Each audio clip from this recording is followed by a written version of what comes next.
mais do que ela possa ser, por falha do palestrante. Hoje nós vamos tratar de Evangelho, mas não vamos fazer pregação, e sim uma análise de um livro esotérico chamado Evangelho de Tomé, uma das escrituras gnósticas descobertas no deserto egípcio de Nag Hammadi em 1945 e posteriormente adquiridas pelo Museu do Cairo, onde se encontram à disposição dos arqueólogos, egiptólogos e pesquisadores em geral, que têm cuidado de traduzir essas escrituras que estão escritas em copta, a antiga língua do Egito, para as línguas modernas. Apesar desse livro levar o nome de Evangelho, ele não faz parte da Bíblia, porque não recebeu a sanção da Igreja. Mas ele guarda estreita relação com os evangelhos canônicos de Mateus, Marcos, Lucas e, sobretudo, João. Além disso, além desse fato de estar bem relacionado com esses evangelhos oficiais, ele é atribuído a uma notável figura do Novo Testamento, o apóstolo Tomé. Na Bíblia, Tomé é citado, é mencionado nas 3 listas de apóstolos do Cristo. Além disso, ele é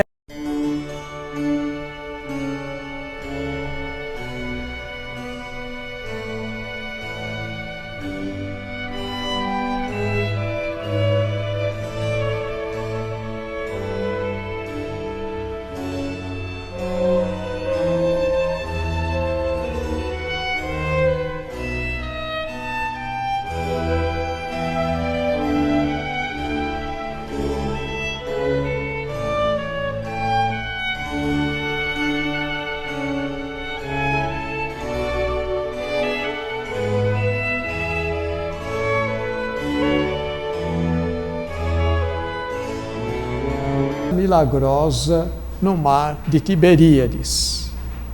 Agora, Tomé ficou conhecidíssimo por sua incredulidade.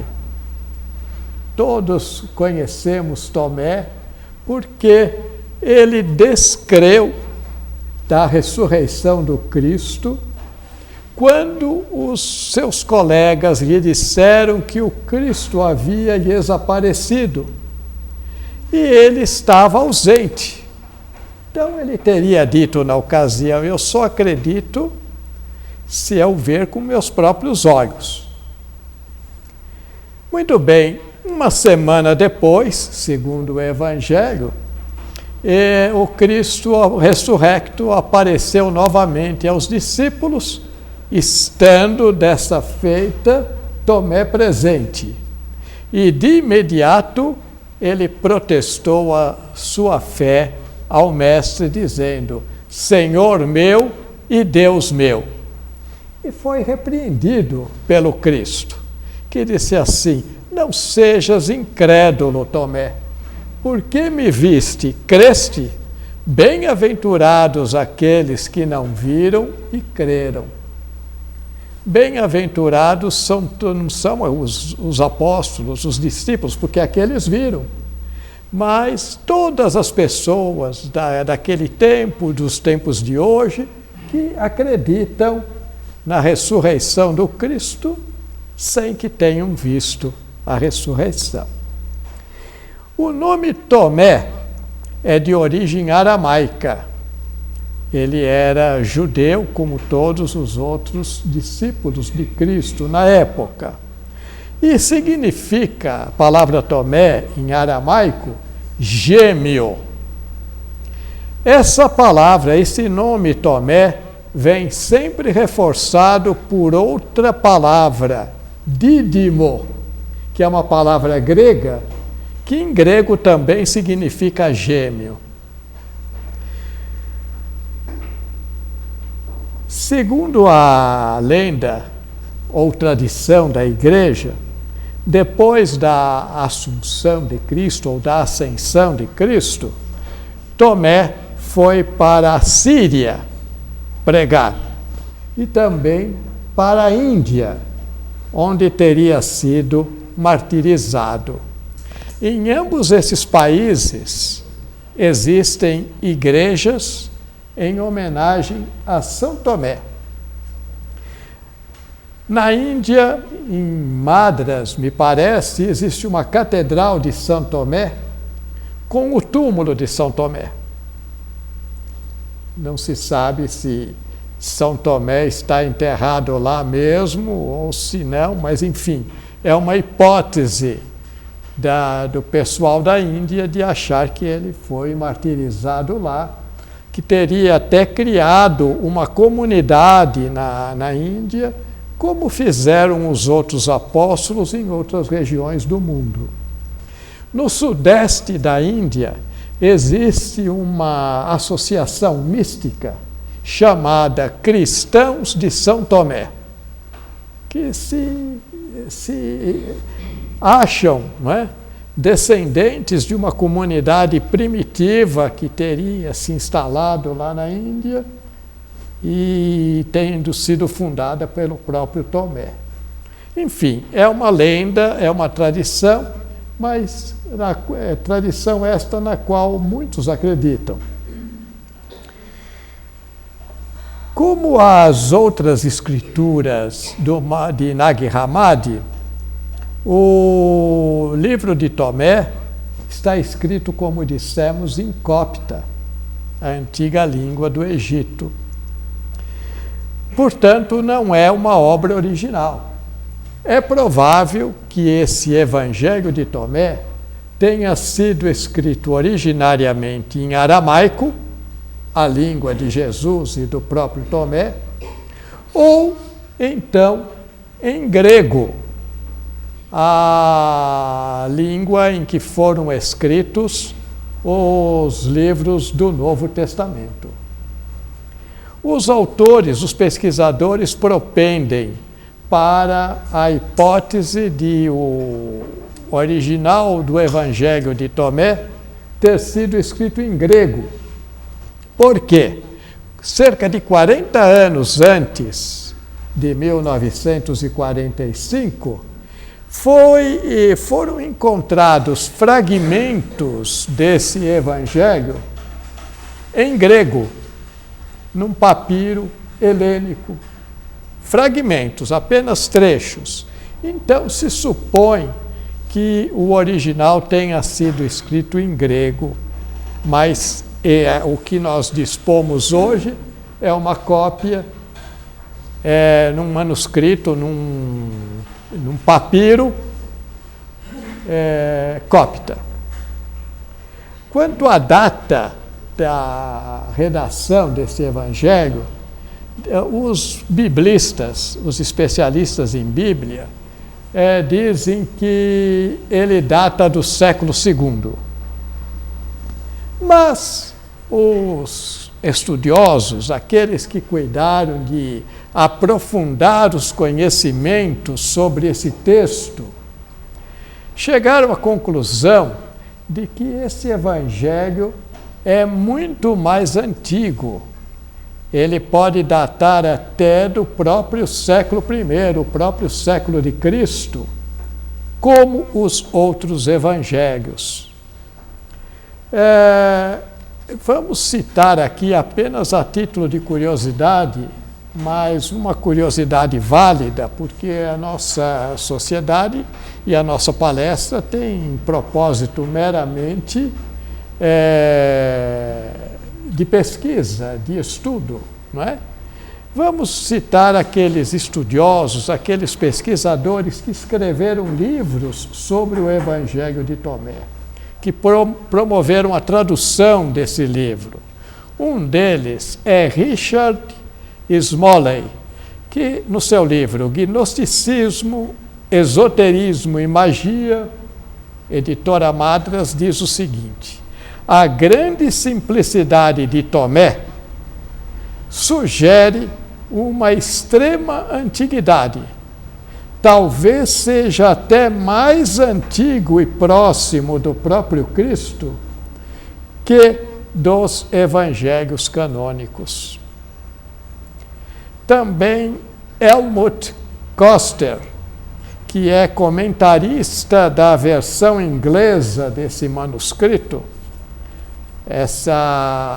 Esse autor tem um trabalho no livro chamado A Biblioteca de Nag Hammadi, também pela editora Madras. Ele diz o seguinte: na sua forma mais original, o Evangelho de Tomé pode muito bem pertencer ao primeiro século, portanto, pertencer ao tempo do próprio Cristo. E Marvin Meyer, no seu livro Mistérios Gnósticos, as novas descobertas e o impacto da biblioteca de Nag Hammadi, editora Pensamento, diz o seguinte: Tomé pode levar-nos de volta a um ponto muito mais próximo do Jesus histórico. Daí a importância desse texto, descoberto em 1945, para os estudos do cristianismo e para os estudos bíblicos em geral. E é por isso que nós trouxemos esse texto para a nossa troca de ideias desta noite aqui nesta loja Liberdade. Quanto ao conteúdo desse evangelho, ao contrário dos livros canônicos, o manuscrito copta não relata fatos da vida de Jesus, mas tão somente consigna seus ensinamentos. Ele não faz biografia, como fazem os evangelistas que figuram na Bíblia, mas ele só relata os ensinamentos de Jesus. É breve, tem cerca de 10 páginas, dá para ler em 15 minutos, a gente consegue ler esse evangelho. Difícil é entendê-lo, mas ler a gente consegue em 15 minutos. Ele consta de 114 pronunciamentos, breves pronunciamentos, que apresentam Jesus como mestre de sabedoria, a instruir por meio de provérbios e parábolas alguns dos seus mais seletos discípulos. Não todos, os seus mais seletos discípulos, talvez aqueles que tenham integrado aquele círculo interno dos seguidores do Cristo. Tanto o provérbio como a parábola são formas antiquíssimas de expressão da sabedoria.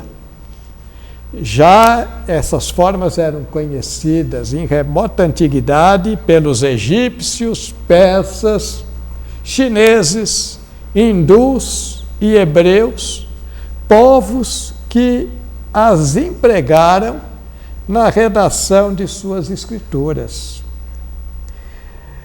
Na Bíblia há uma profusão de parábolas e provérbios, tanto no Antigo como no Novo Testamento.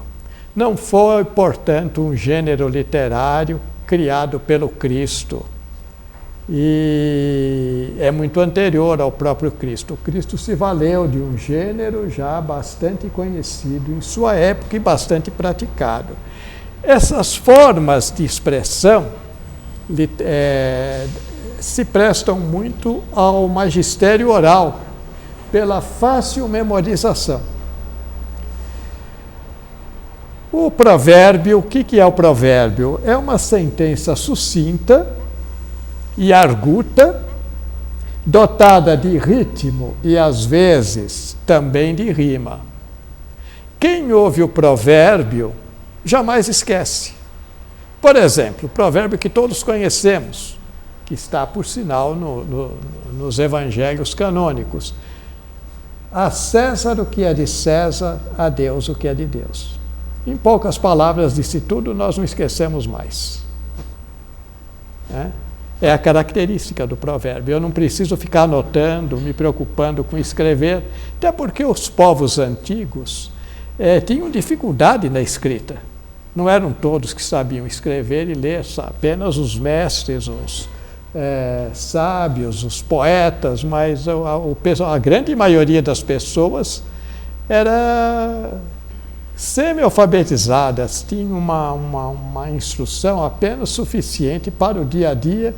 Então, o ensino, todo o ensino, em suas origens, foi oral, de mestre a discípulo, principalmente o ensino esotérico, que é um ensino mais ou menos secreto, não é para um grupo especial, não é para todo mundo.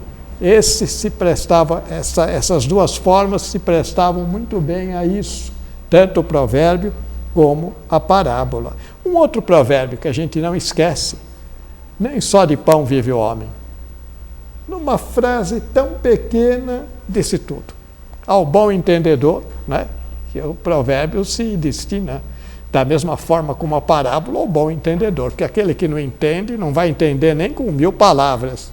Então, ao bom entendedor, meia palavra basta. Nem só de pão vive o homem, e é por essa razão que nós estamos aqui nesta noite, porque nem só de pão vive o homem. Nem só de Copa do Mundo, nem só de eleições, nem só da Bolsa de Valores, e nem só de tudo isto que nós estamos acostumados a ver, ouvir, até tocar mesmo. Nem só de pão vive o homem. E é por isso que nós estamos aqui numa sexta-feira, num fim de semana, numa noite fria, vindo tratar de um evangelho, de um livro esotérico que foi descoberto em 45, não faz muito tempo, no deserto de Nag Hammadi. A parábola, por sua vez, não deixa de ser um provérbio, mas é um provérbio mais desenvolvido. Essencialmente, parábola é comparação. Ela faz o quê? Ela compara uma historieta corriqueira do dia a dia, que todo mundo conhece, com uma verdade superior, de ordem espiritual. O Cristo se valeu de parábolas para dizer o que era o reino de Deus que ele prometia para as pessoas, ou o reino dos céus. Então, toda vez que ele queria começar uma parábola, ele dizia: o reino dos céus é como ia. E aí vinha a parábola do semeador, a parábola do filho pródigo, etc. E esses fatos corriqueiros serviam para demonstrar uma verdade superior. Mas demonstravam uma verdade superior para quem tinha entendimento espiritual. Quem não tinha ficava na mesma, boiava, como se diz na gíria, não é?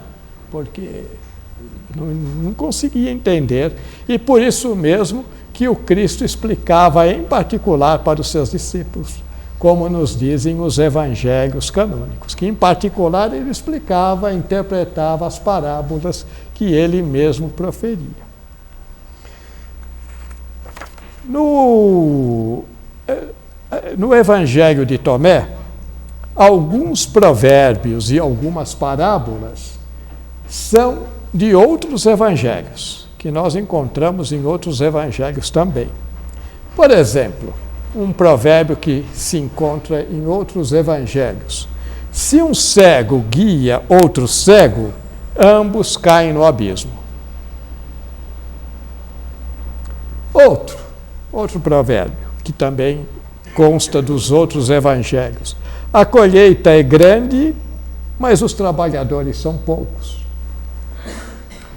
Em contrapartida, outros provérbios são enigmáticos e incompreensíveis pela razão. Pela razão não se consegue entender.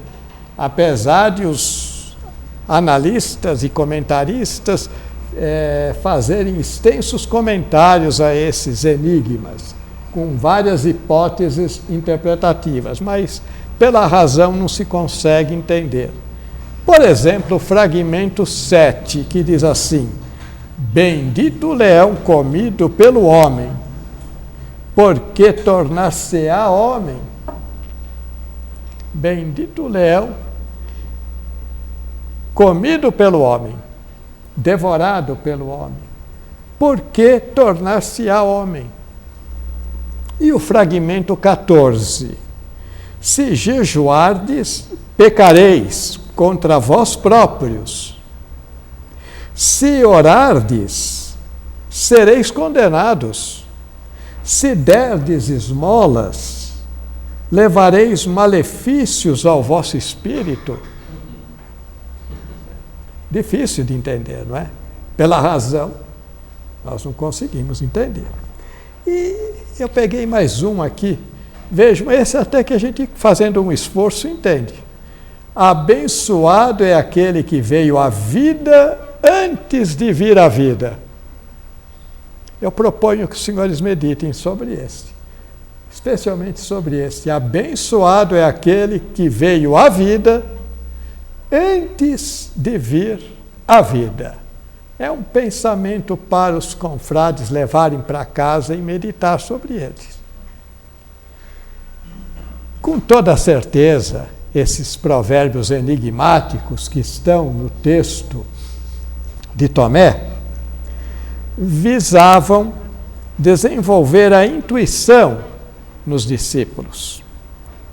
A semelhança dos koans zen budistas, que também são sentenças paradoxais que o mestre propõe ao candidato à iluminação. Eu tenho a convicção de que o mestre de Tomé usasse esses enigmas justamente para despertar a intuição, a sensibilidade interna do discípulo, a gnose, que é um conhecimento que já está no indivíduo. Falta só ser despertado.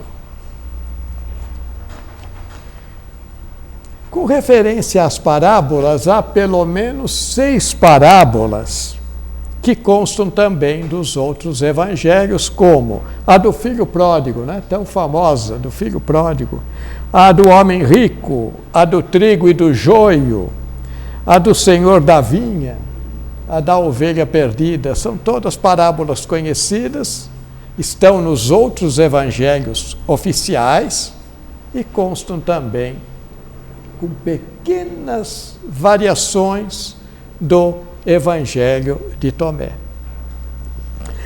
A sabedoria registrada pelo evangelista Tomé no seu livro tem natureza libertadora e salvífica, própria da gnose, que é o que é a gnose? Um conhecimento espiritual ou iluminativo que implica autoconhecimento.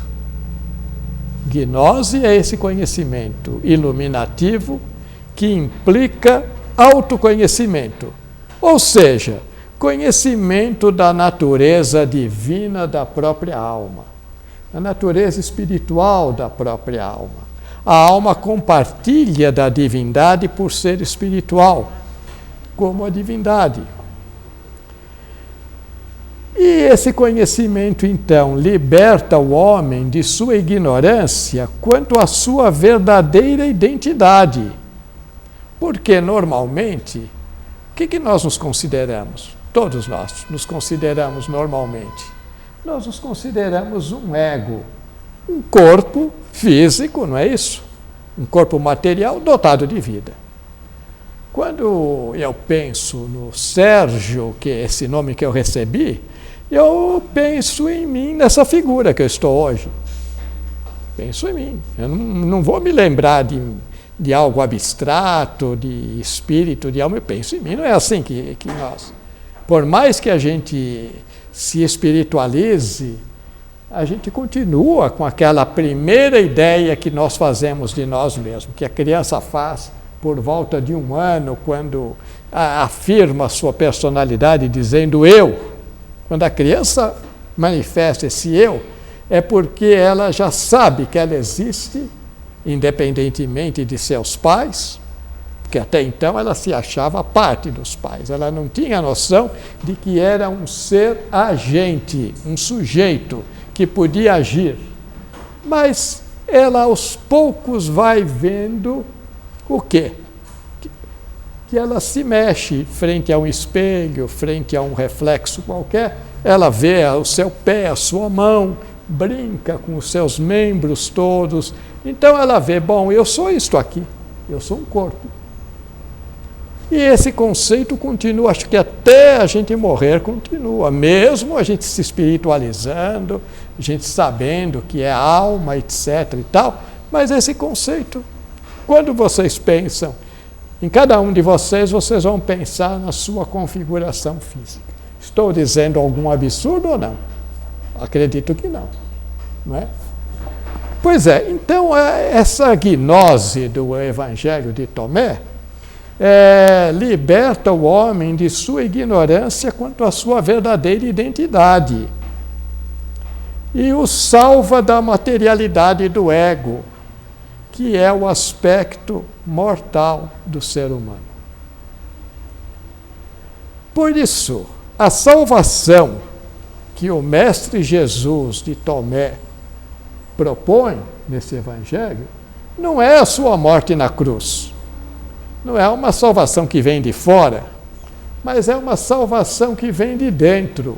É o próprio homem que se salva, compreendendo a sua natureza divina, sentindo a sua natureza divina e sabendo que o seu ego é apenas um invólucro, é passageiro, é perecível, mas que a sua verdadeira identidade é eterna.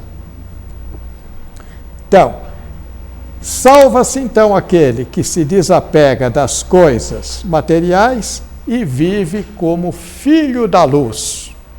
Essa expressão é várias vezes repetida nesse Evangelho. Daí que, no início do Evangelho consta esta advertência: aquele que encontrar o significado destas palavras não provará a morte. Não provará a morte espiritual, que a morte física é inevitável. Faz parte da natureza humana a morte física. O Jesus desse Evangelho gnóstico sustenta com ênfase que o reino de Deus está dentro do homem. E, para desfrutá-lo, o homem precisa reconhecer essa realidade interna que o enriquece. O homem é rico quando reconhece esse reino dentro do seu próprio ser. Conhecendo-se essa realidade interna, ou conhecendo essa realidade interna, o discípulo se percebe, se sente como filho de Deus, filho do princípio criador de tudo que existe, e se ilumina. O iluminado é esse, que sabe da sua origem, que sabe da sua natureza tão divina quanto desse princípio que lhe deu a vida, e ilumina. Vive como iluminado. Ele é sábio, por isso que ele é iluminado, porque luz aqui tem o significado de sabedoria, mas ele, além de ser sábio, ele também ilumina as outras pessoas. Agora, nem todos podem adquirir a gnose, a sapiência, a luz, mas só aqueles que possuem algum desenvolvimento consciencial, como os discípulos mencionados no Evangelho, entre os quais se distingue Tomé, que é narrador e protagonista desse Evangelho. Em certo passo da sua pregação, o mestre faz um teste em seus ouvintes. E diz o seguinte: façam uma comparação e me digam com quem eu me pareço. Pedro, de imediato, disse: parece um anjo justo. Mateus disse: parece um sábio. E Tomé disse: mestre, meus lábios são totalmente incapazes de lhe dizer com quem o Senhor se parece. Diante disso, o Jesus redarguiu: não sou seu mestre, pois você bebeu da fonte que eu lhe revelei e ficou ébrio, isto é, ficou satisfeito. Então, o Tomé já era um gnóstico, já era um iluminado, porque ele, de todos os discípulos, pelo menos desses 3 mencionados, era o único que tinha atingido uma estatura espiritual elevada a ponto de compreender a sua realidade interna. E ele não precisava mais de ser discípulo, agora ele já era mestre. Daí o Jesus ter dito: não sou seu mestre, porque você já decifrou, bebeu da fonte que eu lhe revelei e ficou ébrio, ficou satisfeito, você já está pronto para ensinar. Segundo Jesus, Tomé então já era iluminado. Agora, o Jesus desse evangelho secreto sustenta com ênfase que o reino de Deus está dentro de cada um de nós. Mas aí ele observa: se vos reconhecerdes, então sereis reconhecidos, e sabereis que sois filhos do Pai vivo. Ele sempre se refere a Deus como Pai vivo. Por que será que ele usa esse Pai vivo? Para dizer que não se trata do Deus filosófico, do Deus abstrato, é o Deus vivente mesmo. Mas se vos não reconhecerdes, então estareis na pobreza e sereis pobreza. Quem não se reconhece, então, como filho do Pai vivo, como filho da luz, é pobre. É pobre, é isso que ele quer dizer. Agora, o homem que se conhece, daí a importância do autoconhecimento, é iluminado. Não só iluminado, como ilumina. É a mesma coisa que Tomé. Era iluminado e iluminava também com o seu ensino. É rico espiritualmente. Em outra passagem, o mestre predica o seguinte: dentro de um homem iluminado há luz, e ele ilumina o mundo todo. Notem bem, dentro de um homem iluminado há luz, há sabedoria, e ele ilumina o mundo todo. Quando ele não brilha, há trevas. Esse contraste entre luz e trevas é característica também da gnose e das religiões mais antigas. E o cristianismo não foge à regra, e tampouco o judaísmo. Nós lermos a Bíblia com atenção, nós vamos ver o confronto de luz e trevas em várias passagens. Conhecer-se, portanto, é perceber-se, notem bem, perceber-se, tomar consciência, é perceber-se como partícipe da divindade, uma vez que a alma emana da luz infinita de Deus, segundo a doutrina de Tomé. Ora, o que ocorre é o seguinte: em verdade, o homem, em sua essência, é um ser espiritual, mas envolvido na matéria e sob influência permanente do mundo material, através dos 5 sentidos. Então, a criança já nasce, já vem para este mundo, e a sua atenção fica voltada para quê? Para a exterioridade, não é? Criança não se cansa de ver, ouvir, tudo é novidade, e até a gente ficando velho também, a gente não se cansa de ver, ouvir e querer conhecer mais e ver novidades, mas tudo que a gente vai vendo, vai ouvindo, vai tateando, o que é? É coisa do exterior, é coisa da matéria. Então nós estamos sob a influência permanente da matéria através dos nossos sentidos.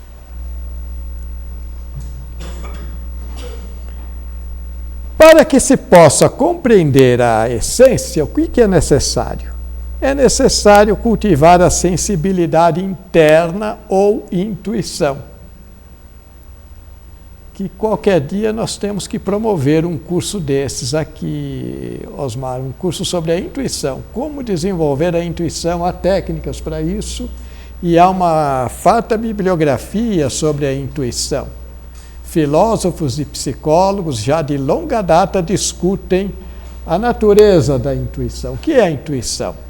E a intuição é o grande recurso de que dispõe o homem para a sabedoria. Ela toma vários nomes, a intuição, não é? Muitos a chamam de inconsciente. O Jung entende que ela seja o inconsciente coletivo e tal. Cada um entende a sua maneira, mas há explicações várias para a intuição. O que é a intuição? E é essa intuição que é importante cultivar, essa sensibilidade interna, para se tomar ciência da divindade que o homem traz em si. A diferença, portanto, entre os homens salvos, já que estamos falando de salvação, quer dizer, nós não, o Evangelho está falando de salvação, entre os homens salvos e os outros, está em que os homens salvos desenvolveram tal sensibilidade e são luzes que iluminam o mundo. Neste sentido, então, o budista que busca a iluminação, quando consegue a iluminação, ele está salvo. Salvo do erro, salvo da ignorância. Não fosse assim, vejam que coisa curiosa, só se salvaria quem acreditasse no Cristo, quem fosse cristão. Não é? Pela doutrina da igreja, tanto da igreja católica como da igreja protestante, quem é que se salva? Aquele que crê. Quem não crê não se salva, não é? Ora, então, se é assim, mais de a metade do mundo já está condenada, porque o cristianismo é apenas uma das muitas religiões. Mas não é esse o ensino do Mestre Jesus de Tomé. O ensino do Mestre Jesus de Tomé é nesse sentido: salva-se o homem por si mesmo. Não depende de um redentor externo, não depende de o Cristo ser crucificado, morrer na cruz, nem de ressurgir. Não depende nada disso, ele depende só de si mesmo. Salva-se aquele que cultiva a sua sensibilidade interna, a sua intuição, e se conhece. Se conhece como partícipe da divindade. Os hindus têm uma frase muito interessante que diz assim: tu és isso. O que significa tu és isso?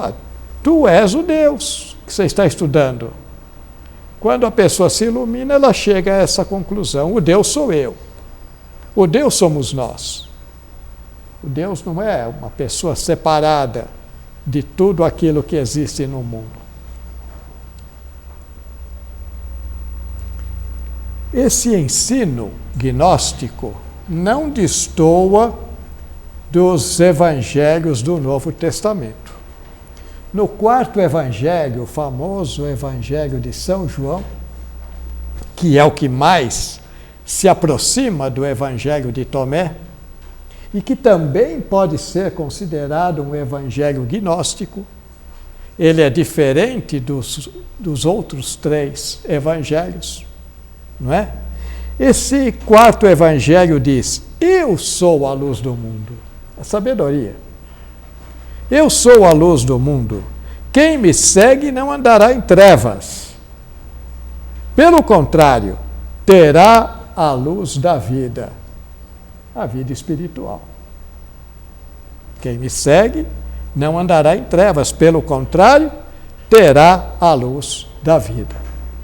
Nesse mesmo quarto evangelho, no prólogo, o famoso prólogo, no princípio era o Logos, e o Logos estava com Deus, e o Logos era Deus, etc., etc., que as Bíblias traduzem por verbo, né? Já existe uma identificação do Cristo com a luz, dizendo ser Ele a verdade. Agora são palavras do próprio Evangelho de São João. A verdadeira luz que, vinda ao mundo, ilumina a todo homem. Mais adiante, no capítulo 3, o Evangelho de São João diz: a luz veio ao mundo, e os homens não a conheceram, porque suas obras eram más. E no Evangelho de Mateus, para não ficarmos apenas no Evangelho de João, nós vamos encontrar também a gnose do mestre de Tomé. Porque no Evangelho de Mateus, no capítulo 5, versículos 14 a 16, o Cristo diz o seguinte: vós sois a luz do mundo.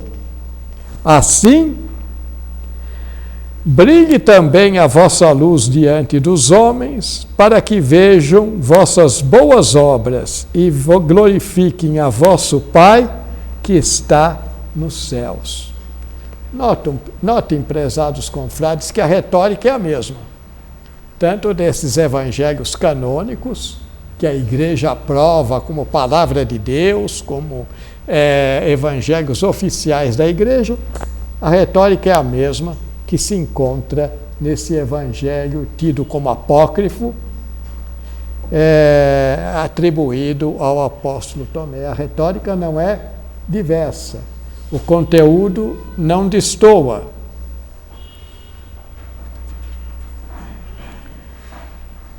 Bom, esse mestre Jesus adverte também: todo aquele, isso aqui é importante a gente ter em mente, todo aquele que conhece o todo, mas não conhece a si próprio, a esse falta tudo. Vale a pena repetir? Todo aquele que conhece o todo, mas não conhece a si próprio, a esse falta tudo. Tal enunciado equivale ao que está escrito no Evangelho de Mateus, no capítulo 16, que diz assim: pois que aproveitará o homem se ganhar o mundo inteiro e perder a sua alma?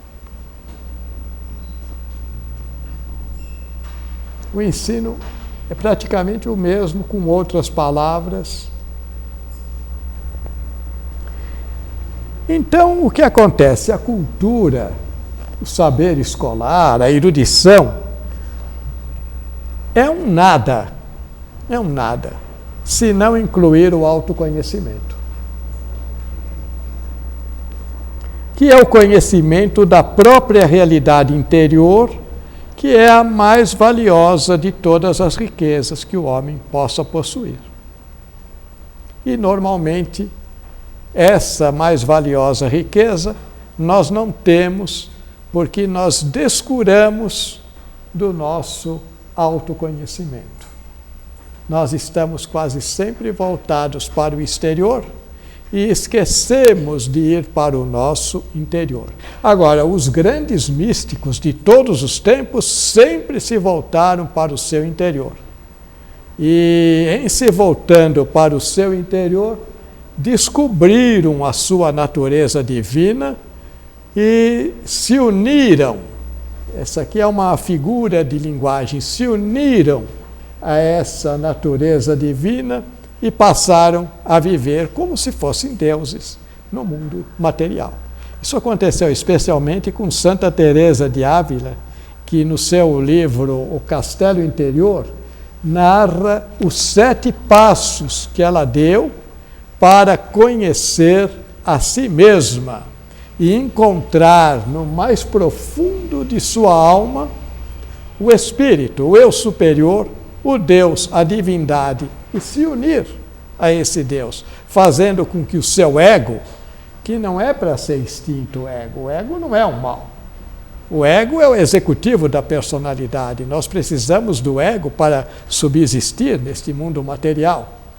Mas ela fez com que o seu ego ficasse a serviço do seu eu. O seu eu verdadeiro, a sua essência espiritual. E passou a ser quem foi, a grande reformadora do Carmelo, a doutora da Igreja, com obras maravilhosas, que é uma pena que as obras de Teresa, apesar de serem conhecidíssimas, ainda não têm o conhecimento que mereceria, né? Que as obras mereceriam, porque realmente são verdadeiras joias da mística. E nós estamos sempre recomendando a leitura das obras de Teresa de Ávila, especialmente o Castelo Interior, que é a obra-prima. É a obra-prima onde ela explica passo a passo as etapas desse autoconhecimento. É uma experiência própria dela. Muito bem. Quando o homem se interessa por sua alma, por sua realidade interna, e volve para o seu interior pela introspecção, experimenta a divindade que há dentro de si e se autorrealiza. Se torna rico, pois passa a desfrutar do reino de Deus que há dentro de seu ser. O autoconhecimento conduz ao quê? O que o autoconhecimento faz nas pessoas? O autoconhecimento conduz à transformação de consciência. A consciência que era simplesmente mental, psíquica, passa a ser consciência espiritual, consciência superior. E essa consciência superior é própria dos místicos de todos os tempos e de todas as tradições religiosas, quer do Ocidente, quer do Oriente. Siddhartha Gautama, ou Buda, quando se iluminou, se transformou. E foi o grande mestre por 45 anos, ensinando a luz, a sabedoria aos outros. Notem, e ele não pregou Deus algum, ao contrário, ele simplesmente ignorou um Deus, qualquer que fosse. Não que ele tenha contestado a existência de Deus, mas para ele não lhe interessava isso, interessava a sabedoria, a luz, o viver bem consigo mesmo e com os outros, viver na luz. O apóstolo Paulo se transformou quando se iluminou na estrada de Damasco.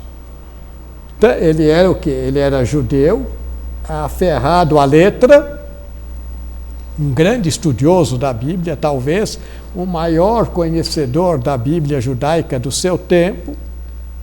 Ele tinha um pedigree muito bom, era de uma escola ilustre do judaísmo, discípulo de Gamaliel, não é isso? Fazia parte do Sinédrio, era um fariseu do mais alto nível, apegado à letra que mata, né? É o espírito que vivifica. Quando ele se iluminou em Damasco, ele se tornou o contrário, de perseguidor dos cristãos. Ele passou ao mais importante discípulo do cristianismo, mais importante apóstolo, sem ter sido escolhido apóstolo. É engraçado isso. O apóstolo mais importante do cristianismo não foi escolhido entre os 12, nem chegou a conhecer o Cristo pessoalmente. Então, veja uma transformação de vida que teve o apóstolo Paulo. Também Teresa de Ávila, já falamos, João da Cruz, contemporâneo de Teresa de Ávila e discípulo de Teresa de Ávila, também se transformou quando se iluminou na sua noite escura da alma, que nós já analisamos aqui em uma palestra anterior. E para só citarmos, para não sermos cansativos, citar só mais um, Ramakrishna, o santo hindu do século XIX, que todos nós conhecemos. Ele teve uma vida transformada a ponto de seus discípulos o considerarem uma divindade. Ele era tratado de vossa divindade, sua divindade, e todos os respeitavam assim, porque a transformação foi tão grande que era difícil encarar Ramakrishna como um homem, como uma pessoa de carne e osso, apesar de ele o ser. Pois muito bem, meus caros confrades, o Evangelho de Tomé termina no pronunciamento 114 com uma curiosidade que eu vou trazer para a nossa consideração, até para continuarmos aquela conversa que nós estávamos tendo agora há pouco, antes de começar a palestra, sobre a mulher na religião. Essa curiosidade, para mim, uma curiosidade. Pedro faz uma reclamação ao Mestre Jesus contra a presença de Maria Madalena entre os discípulos, alegando que ela, por ser mulher, não fazia jus à vida maior, à vida espiritual. É bom que se diga que nós, para compreendermos um texto, precisamos saber quais as circunstâncias em que esse texto foi escrito. No judaísmo, mulher alguma pregava na sinagoga.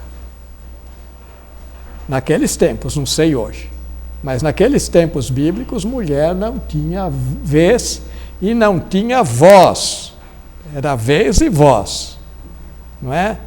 Não podia participar. A vida espiritual, pelo menos a vida espiritual ativa, religiosa, era só dos homens.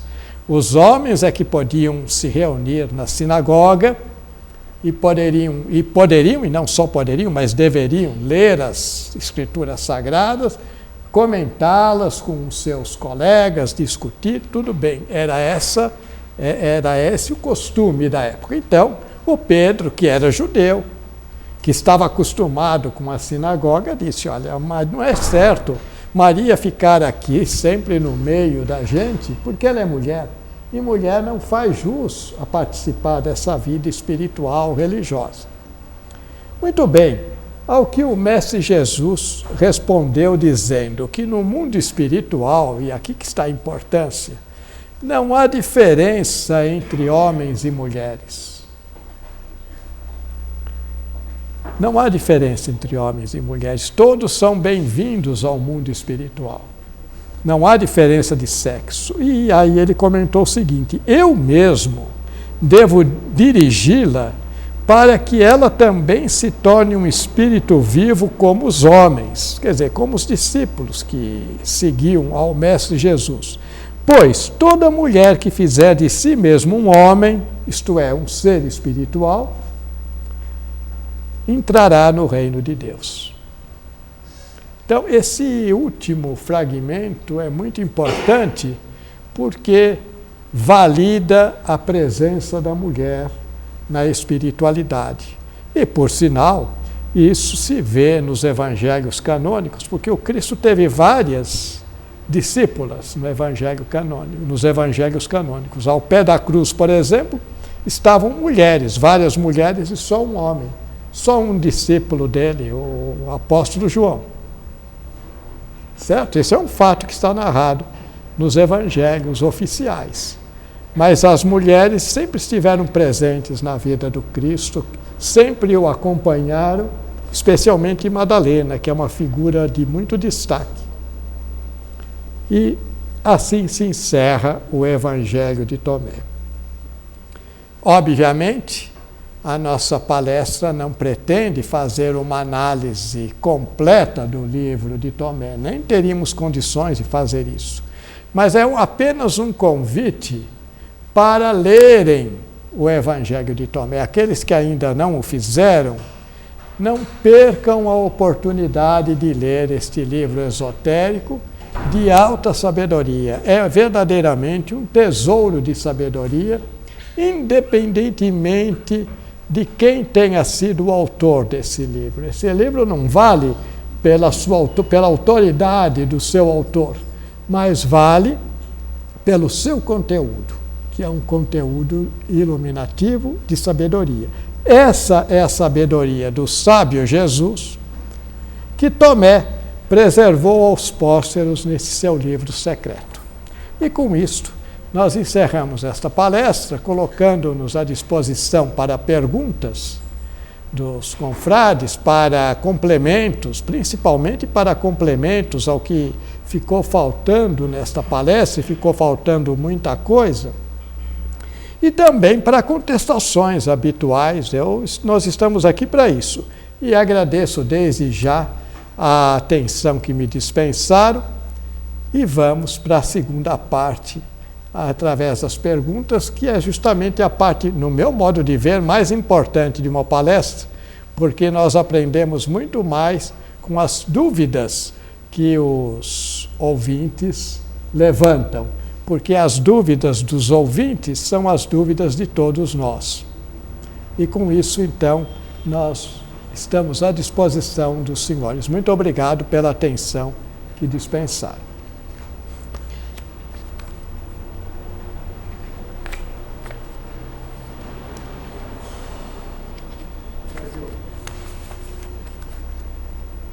Esse lado de iluminação, do ser interior, tudo isso é muito forte no hinduísmo e no lado oriental.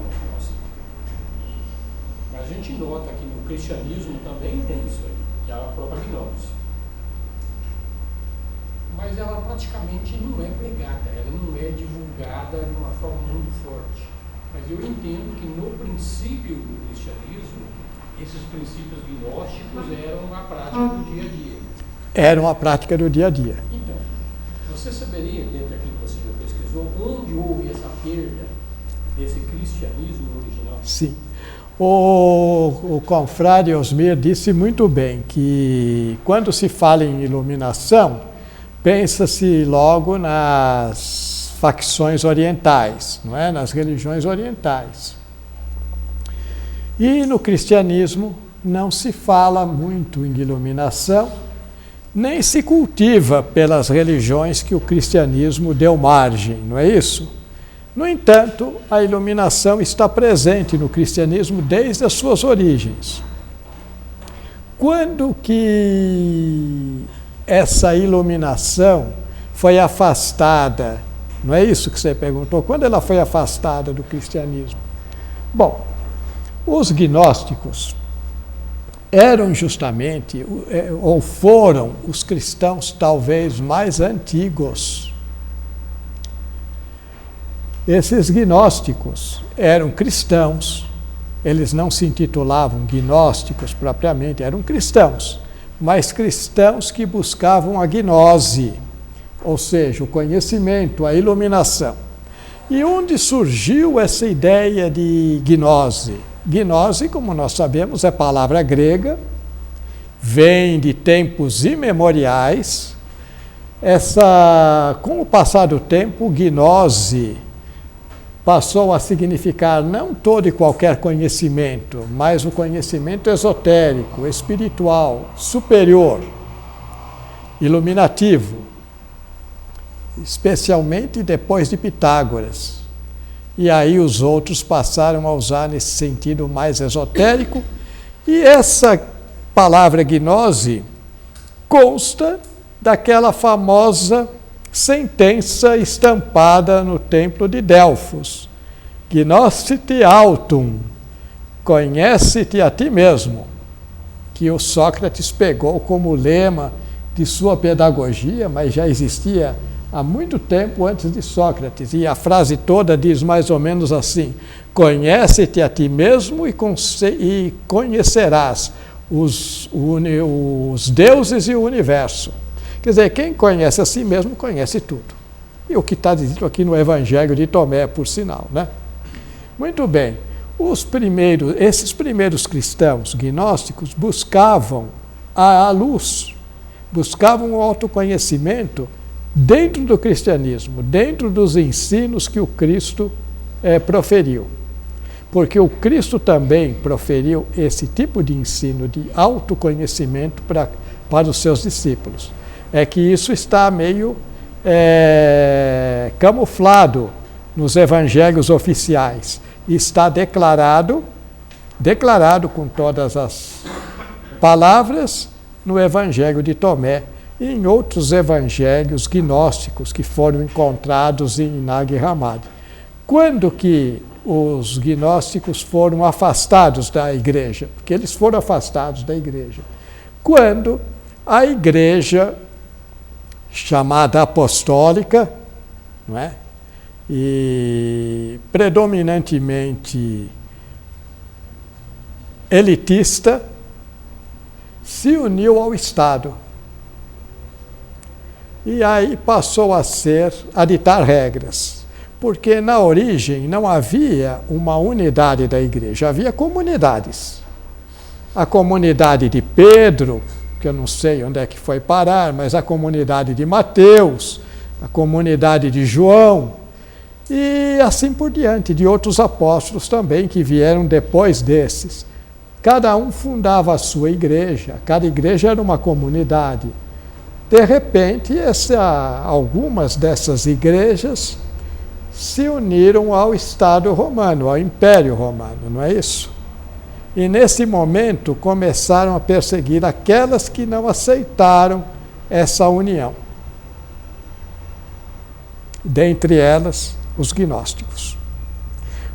Essas escrituras todas, que foram encontradas há pouco tempo em Nag Hammadi, foram destruídas por aqueles que não eram favoráveis a esses textos. E, com muito custo, conseguiram os seguidores, os gnósticos, esconder algumas dessas escrituras. Houve até inquisição para botar na fogueira, não só as escrituras, como os próprios líderes gnósticos, né? Houve uma grande perseguição aos cátaros, que foi uma última ramificação gnóstica, mas houve até uma inquisição e dizimaram todos os cátaros e tudo mais. Então, foi assim que ocorreu esse ocultamento. O que sobrou no Evangelho de João, no Evangelho de Mateus, são os dois principais evangelhos, foi muito pouco. Esses evangelhos, como nós sabemos muito bem, não foram escritos por uma única mão. Eles foram reformulados por várias pessoas, não é? O nome Mateus, João, etc., presume-se que tenham sido os inspiradores desses evangelhos, mas não se tem prova disso. Naquela época não havia registro de direito autoral para saber, né, quem é quem. E muitas vezes as obras não eram nem sequer assinadas, né? Então, mesmo essas que são declaradamente de João, de Mateus, de Lucas, de Marcos, elas foram, com o passar do tempo, reformuladas, até que se fixou uma forma escrita para elas, definitiva, e elas entraram assim nos tempos modernos. Né? É essa a origem. Os cristãos, os gnósticos foram banidos pelos outros. Não sei se satisfiz.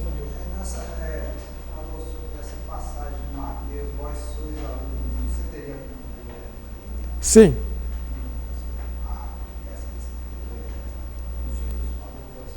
Vós sois a luz do mundo.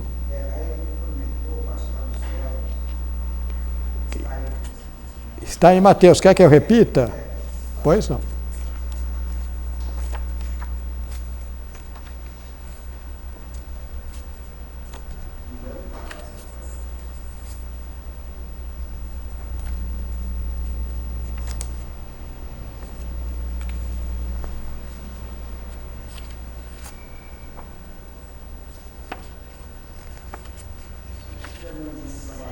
Eu tenho aqui nas minhas fichas, ela está transcrita, mas seguida diz assim.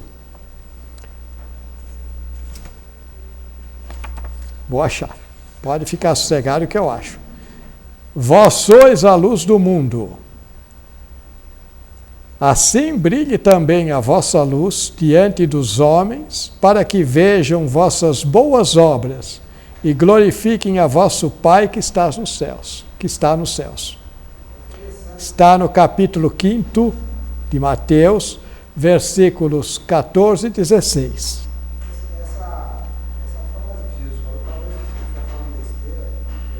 Não, imagina.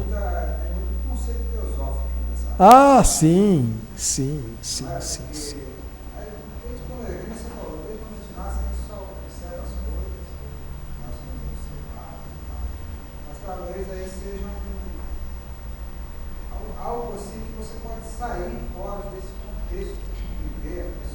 Perfeitamente.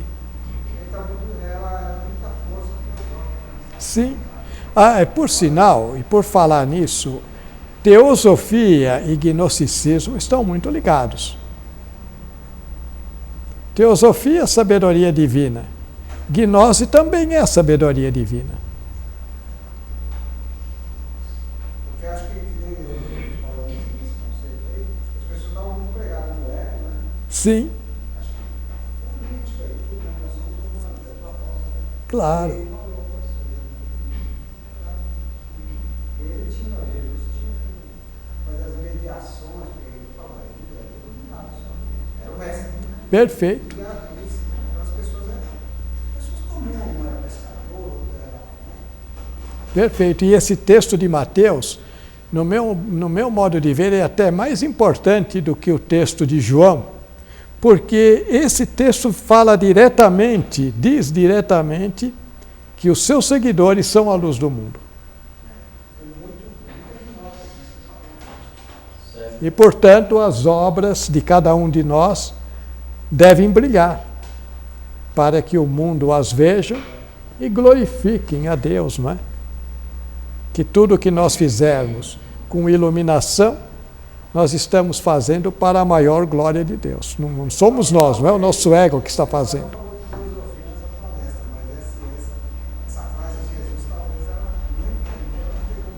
Perfeito. Perfeito. Pois não. Um pedido de interpretação sua. Nossa. São duas questões. Eu devo então supor que Pedro fosse um apóstolo, digamos, mais grosseiro, mais atrasado, diante dessa frase que fez com a Maria Madalena, porque se ele fosse bastante adiantado e conhecesse o mundo, os tais dos mundos interiores Claro. que se propagam aqui, ele saberia que o corpo vem ou masculino ou feminino, Claro. No seguinte, ele passaria por cima dessa ideologia Claro. machista Claro. dentro do sistema teórico, né? Por conseguinte, suponho que ele não tinha entendido o que estava sendo dito. Quero crer. Isso no primeiro momento. Perfeito. No segundo momento, é a questão que hoje se discute que a Igreja Católica, até o Concílio de Trento, né? Se não me engano, o Concílio de 476, parece, que aboliu a reencarnação que se acreditava, né? Aquela constituição lá que mandou o marido tirar a reencarnação. E aí deixou de virar um princípio de sabedoria para virar o que é hoje ideologia. Sim. Queria que você abordasse essas coisas. Bom, primeiramente, quanto ao apóstolo Pedro, ele entende que Pedro não era um sábio, né? Pelo menos não era tão desenvolvido, porque se fosse, não teria feito essa reclamação contra o mestre Jesus, do Tomé, contra Maria Madalena, pois ele deveria saber que na espiritualidade não existe sexo, todos são iguais. Então ele não era mesmo. Vejam, no Evangelho de João, ele implicou com o João. No fim do Evangelho, ele sempre implicava com alguém. Ele implicou com o João. Estou usando implicar na gíria, né? Porque ali não tem esse significado. Mas ele invocava com as pessoas. Então invocou com o João, dizendo: o que nós vamos fazer com esse? Porque João era o mais novo de todos os discípulos e era o discípulo amado. Pedro disse ao mestre: o que nós vamos fazer com esse? Quer dizer, esse está sempre aqui no meio da gente, o que nós vamos fazer com ele? Cristo respondeu: se eu quiser que ele permaneça até que eu volte, que te importa? Você não tem nada com isso, não tem que ficar se intrometendo. E aí correu o boato que o João jamais morreria, porque se ele ia ficar vivo até a volta do Cristo, ele não morreria. Corria esse boato. E ele morreu muito velho, mas morreu. Porque o Cristo não disse que ele não morreria. Ele disse: se eu quiser que ele... Se eu quiser, mas não quiser. Se eu quiser que ele permaneça até que eu volte, que te importa? Quer dizer, o Pedro não era um discípulo mais evoluído do Cristo. E é por isso mesmo que o Cristo o chamou. Você é pedra, e sobre essa pedra edificarei a minha igreja. Só que ele achou que era pedra de pedra. Pedra, passou o nome dele de Simão, passou a Pedro, Cefas, que é pedra. Não é? E ele foi, veja, ele que era tão rude, como você disse, que chegou a desembainhar a espada quando prenderam o Cristo, e o Cristo mandou que ele pusesse a espada novamente na bainha. Ele falou: não, quem com ferro fere, com ferro será ferido. Há outro provérbio, né? Bem, ele tão valente, tão altivo, no fim negou o Cristo 3 vezes. Né? Agora, eu vejo nisso um grande conteúdo espiritual. O mestre escolhe geralmente as pessoas menos evoluídas para que elas evoluam. Concorda comigo? Sei lá. Não concorda? E do resto lá da reencarnação? A reencarnação. Realmente a reencarnação sempre foi uma doutrina, não sei se eu posso chamar assim, mas sempre foi uma crença da igreja. E pela leitura da Bíblia e dos evangelhos, a gente nota que o pessoal acreditava na reencarnação. Está subdito o tempo todo. Exatamente. Mas, nesse concílio, resolveram abolir a doutrina da reencarnação. E abolir por quê? Porque o que os cristãos esperam é a ressurreição gloriosa. É essa ressurreição que eles esperam, de todas as pessoas. Então, a reencarnação, no caso, é limitada, porque com a ressurreição haverá o quê? A ressurreição do quê? Do Espírito. O credo apostólico fala claramente em ressurreição da carne. Segundo o que está nas Escrituras, todos no dia do juízo final, não é isso? Na segunda vinda do Cristo, vão ressuscitar. E ressuscitar não é voltar em espírito, é voltar em carne, em corpo. E para serem julgados. Aqueles que forem bons, para a vida eterna. Aqueles que forem maus, para a destruição. Que também inferno não existe, é destruição, porque seria até uma impiedade condenar alguém a um sofrimento interno, é um sofrimento eterno, não é um contrassenso. Mas é a destruição, quer dizer, aqueles que não servem serão destruídos, não terão a vida. Então é isso que a igreja acredita, tanto a igreja católica como as igrejas protestantes. Não podem falar em reencarnação. Até porque a reencarnação, na reencarnação o que acontece? A responsabilidade é da própria pessoa. Sérgio, então, voltando, finalizando o papel, deixou de ser ligar religião e ideologia, dominação, instrumentos de dominação. Não, eu não entendo dessa maneira. É claro que as religiões chegam a um ponto do seu desenvolvimento que elas se tornam um domínio.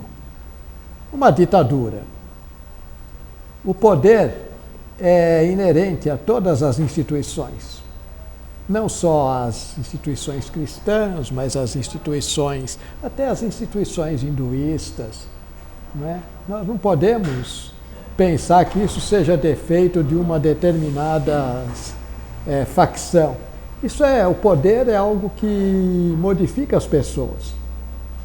Então, o poder foi querido pela igreja predominante, que se transformou na igreja católica e também nas igrejas cristãs antes da Reforma. E depois da Reforma, não tenho a menor dúvida que esse mesmo poder continuou. Não é diferente no protestantismo. Onde eles predominam, eles também têm a sua autoridade. Hein? O muçulmano também, mais ainda, é ditatorial. Isso acontece, é um problema humano. Eu entendo que não seja um problema religioso, é um problema humano. Mais alguma pergunta? A comunhão é uma forma de reconhecimento dessa divindade que existe dentro de nós, né? Feito pela Igreja Católica. Né? Eu me sinto muito bem comunhar. Sim. A Igreja Católica e também a Igreja Evangélica. Também tem. Eles têm a comunhão. E na missa dos gnósticos das cruz, também a gente comunga. Tem. Então, eu acho a comunhão maravilhosa. A comunhão, na verdade, do ponto de vista psicológico, é o quê? É uma incorporação que eu faço ao meu ser daquele pão que eu considero ser o Cristo. Então eu estou recebendo o Cristo dentro de mim. Manifestando esse bem. Certo, exatamente. Dando atenção, sabendo que está ali. Perfeitamente. Estou te ouvindo, né? Exatamente. É isso mesmo. Incorporar as qualidades. Tem uma passagem bíblica que eu acho muito curiosa, que para mim parece ser também naquela linha do ano, que você recebe uma mensagem e talvez a intenção seja até ficar com ela e pensar mais profundamente no que Cristo quis dizer com essa seguinte passagem. Levaram para ele uma pessoa que não me lembro bem como é que é o detalhe, mas você nasceu cego, não conseguia andar, tinha um monte de problemas de nascença. Eu perguntaram para Cristo o que justificaria, né, a pessoa nascer assim. Ele respondeu que esse é um fato para que nós possamos, para que Deus possa manifestar a sua glória. Glória, exatamente. Nessa linha, né? Ele não fala nada de reencarnação, como que possivelmente alguém que entende essa linha poderia suscitar essa passagem. Mas ele não fala de reencarnação. Não. Seria, ele foi mal, né? Em grossas palavras, ele foi mal, não vai pagar essa vida com muitas dificuldades. Ele fala, pelo contrário, isso é para manifestar a glória de Deus. Pelo que me lembro, Exato, ele disse isso. eu acredito que é uma prova ou uma maneira que a gente possa começar a pensar que até as pessoas muito menos favorecidas, porque a gente considera como sorte, são exatamente como nós, ou seja, elas também têm a possibilidade de se aprofundar e tocar algo muito sublime, tanto quanto os filhos normais, né? Nós que nos consideramos. Então, eu acho que essa linha de resolução desse plano me parece que tem alguma coisa dentro dessa linha. Então, não sei o que você poderia dizer desse contexto. Não, eu concordo plenamente com isso. O texto que você se refere diz mais ou menos assim: os perguntaram a Cristo, quem pecou para que ele nascesse cego, ele ou seus pais? E o Cristo teria respondido, Nem ele, nem seus pais, mas ele nasceu cego para que se manifestasse a glória de Deus. Quer dizer, a glória de Deus, o milagre que ele estava fazendo naquele momento em lhe devolver a visão. Então ele Isso é uma judiação extrema, né? é? O cara nasceu sempre para me exibir, para mostrar que eu sou. Não, mas não é isso não é esse o sentido. Ele falou, ele nasceu cego, né? Para que se manifestasse a glória de Deus. Mas, veja, ele nasceu cego, no caso, por algum motivo estritamente material. A visão está ligada à matéria. Por que uma criança nasce defeituosa? Não tem sentido querer atribuir isso a um problema de vida passada, a pecado dos pais ou ao pecado do próprio ser que está reencarnando. Não tem muito sentido. Se nós analisarmos bem, desculpem aqueles que gostam muito do tema reencarnação, não faz muito sentido. A pessoa ser punida por algo que fez em outra vida e não vai ter nem consciência de que está sendo punida, apenas já nasce aleijado, nasce cego, etc. E tal. Então, o que o Cristo quis dizer, ele quis fugir desse debate. Ele não quis entrar nesse mérito, quem que pecou, quem deixou de pecar, se existe a reencarnação ou se não existe, porque esse era o objetivo de quem fez a pergunta. Em poucas palavras, quem fez a pergunta queria pegar no pé do Cristo. Falando português, claro, é isso. Falou, agora ele vai cair, porque se ele disser alguma coisa que contradiga a religião judaica, o pessoal vai apedrejá-lo, né? Então ele diz, não, nem um nem outro, mas para que se manifestasse a glória de Deus, desse Deus que vocês ficam exaltando. É nesse sentido. Salvo engano, nessa sequência de acontecimentos, ele não curou. Precisaria verificar nos textos se. Me parece que na sequência ele não curou, ele simplesmente disse isso, para que Deus manifeste a glória. Sim, e sempre, ele sempre dizia, quem te cura é a tua fé. É a fé. Né? Quem cura é a fé. Podem ver, todos os casos de cura que ele apresenta, sempre é a fé que está envolvida no caso. Porque se o cego não tivesse fé naquele ser chamado Jesus, ele não teria se curado de maneira nenhuma. Mas esse aí foi curado na sequência, assim, parece que não teve essa, pelo menos historicamente não foi definido no texto bíblico que essa pessoa que levava para Cristo tenha sido curado na sequência do desenrolar do acontecimento. Então estou com dúvida, não me lembro se foi curado ou não, mas me parece que não. Não, mas ele foi de imediato, pelo menos no texto está assim. No texto está assim, que foi imediato. E os pais do cego ficaram até amedrontados, porque os judeus perguntaram, como é que foi isso? Ele disse, não sei. Ele tem idade, perguntem para ele. Porque era o problema ideológico. Os judeus, eles queriam uma forma de fazer com que o Cristo se complicasse, dando uma resposta que desagradasse ao judaísmo. Né? E ele se saiu muito bem. Como se saiu bem na questão do tributo. A César o que é de César, a Deus o que é de Deus, e acabou. Até que pegaram. Última pergunta para o César, então, já são 9h30. Professor, pelo que dá para entender essa passagem, eu acho que o que Jesus fez foi dar uma resposta a nível esotérico. Esotérico. Exotérico, externo. Ele poderia ter entrado no debate, mas em geral os outros tinha fariseus, gente do governo por perto e não ia interessar nada fazer isso. Ele deu uma resposta mais a nível exotérico, ou seja, o conhecimento para o nível mais claro da população entender de que Deus manifesta. Agora, o que vem a ser a manifestação da glória de Deus, aí sim, quem é esotérico vai estudar isso com mais profundidade, vai perfeito. mais fechado, seria nesse sentido. Sem dúvida, sem dúvida. Ok? Vamos agradecer o...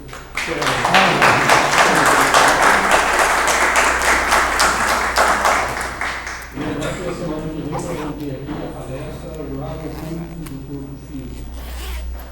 Um colega nosso lá de Praia Grande, Heitor, membro da Sociedade Teosófica, sobre aquilo que nós não enxergamos, não só o lado físico, mas o lado público. Muito obrigado pela presença e estaremos aqui na próxima sexta-feira.